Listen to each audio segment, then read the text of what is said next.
Hey everyone, Chilled Unskilled here. I thought I'd make a quick update video for my monk build. I completed my 4th ascendancy about an hour ago now. I've also made some gear changes, passive tree changes, and skill gem changes, so I'll go through those very quickly. So gear changes first. I've got a new amulet. Reason for that is the previous amulet being good was still corrupted, so I couldn't actually anoint anything. I picked up this amulet, which has the added benefit of having 2 stats on it, so I've got Dex and Int on this, which has been very helpful. And I've allocated Storm Charged, so just to give you an idea of what Storm Charged does, it's this node over here.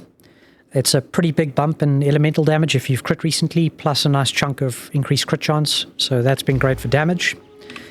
I've also updated my gloves, so previous gloves had a few stats on it that were really not all that helpful. These are higher evasion and energy shield on the gloves overall, which is great for survivability. I've also got now fizz damage to attacks on this, which is great, and increased crit damage bonus.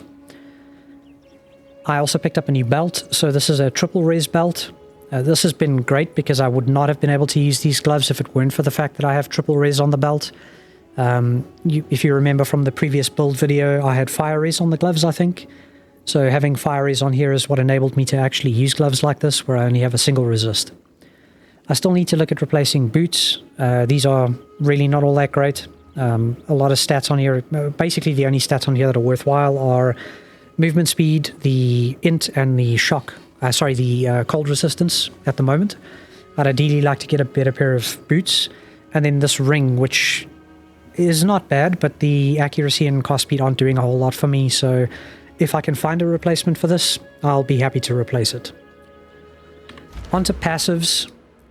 Main changes are, well, I spec'd the 4th ascendancy points, so I'm using Meditate for this build. And then I also went through and actually started allocating weapon sets to the build. So one thing I realized, by the way, and this is just credit to my name, I guess, is that I had entirely missed a boss in Act 2 Normal. So the Snake Pit boss in Act 2 Normal, which drops a specialization book that gives you 2 passive points and 2 weapon set points. I just didn't have them. So basically from Act 2 Normal, after Cash, I've been running 2 passive points short this entire playthrough, which is kind of annoying. But I used those 2 passives just to allocate Inner Faith. So I already had this, I spec this and this. This is just more evasion and maximum energy shield. And then weapon sets. So what I'm doing there is I'm running a life sprig and I'm running a focus. So the 2 main reasons I'm running the life sprig and focus is, one, on life sprig you get +3 level to all spell skills, and then on the focus I have, and the main thing to focus on here is this energy shield recharge. So a 50% increased energy shield recharge on the focus, and I'll explain why that's the case shortly, but onto weapon sets very quickly. So what I did to apply these weapon sets is I unspec'd all the crit nodes, basically. So this cluster here, the big one at the bottom, and then this cluster, these 4 points, and then another 4 points over here. I unspec'd those, applied the change, clicked on the arrow for weapon set 1, and then basically just reallocated all of those points. Then for weapon set 2, which now had 24 points free, I went through and I picked up energy shield recharge over here, energy shield recharge over here, this cluster over here, which is energy shield recharge, these 2 points, again for energy shield recharge, and then I just kind of dumped the rest in places where they kind of look helpful, but they're not all that beneficial to the build. Ideally, I would lose 5 points, so this, and this, and when I get 3 more points, so I hit level 92 and I can spec these 3 nodes over here, I will allocate the remaining 5 points from weapon set 2 to this cluster here, and that'll give me another 30% increased energy shield recharge rate. Now the reason I'm doing that is to do with Meditate.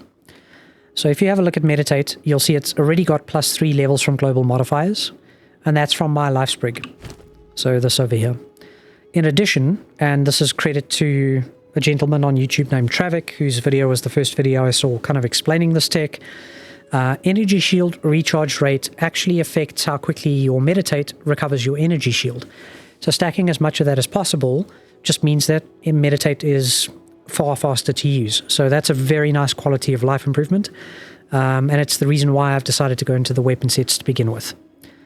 The other changes that I've made outside of allocating skills to weapon sets, which by the way you can do, for example, my eye strike. If you click on the arrow, you'll see at the bottom over here, you have 1 and 2. So you can just untick 2, and that means that this will only be used for when you trigger a skill for weapon set 1. And I've gone through and I've done that for a ton of skills here. The other big change is I haven't tested this yet, but I have dropped Grim Feast now that I have Meditate. And I've slotted in Elemental Invocation. So this is an energy-based skill. How this works is pretty much the same as cast on crit and cast on freeze, etc.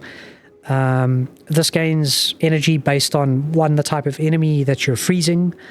So, for example, trash white mobs generate far fewer energy, but rare and unique bosses will generate more. But basically, you generate energy from freezing things. One cool thing to note is that when you drop your temper spell, you actually freeze your temper spell. So you can freeze and shock your temper spell. So it's one of the reasons why if you're running into a sort of a beefy boss, you generally have a way of generating power charges as well as generating energy when you're hitting your bell, basically. So that's quite a nice thing to know. All I've done here is I've slotted Eye of Winter and I've slotted Impetus just to help with energy, and energy retention again to help with energy. So the reason for choosing Eye of Winter is that if you hit enemies with this, it actually triggers a debuff on them, which makes them easier to crit. So they get crit weakness. I think that is a 0.5 base crit increase to enemies. So that's a pretty beefy increase to crit chance. Primarily, I'd be using this against chunky rares or bosses, basically. So, yep, those have been the changes that I've made to the build. I will link the video that I saw, the tech for energy shield recharge. So that's Travik's video. I'll link that in the description. And then the only other thing I will also link in description, because I have had a few of my friends ask about my Atlas passives. This is definitely not my own Atlas. This is something that Fubgun came up with. The place that I first saw this explained was DS Lily. So I'll link her video in chat. Before that, I had kind of shot for things like increased magic chests and, kind of useless stats, increased rarity of waystones, that kind of thing. When I saw her video, I immediately respect this. And yeah, this is what I'm running currently for that. So next steps, focus on clearing breaches. You can see I've already done one of the breach bosses and basically all of the other mechanics that are available in PoE at the moment. I'm going to focus on trying to get those cleared and upgraded so that I can actually just start enjoying endgame a little bit more. Anyway, that's the update. Hopefully this is helpful for anyone that's watching, and enjoy your day or evening. Cheers, everyone.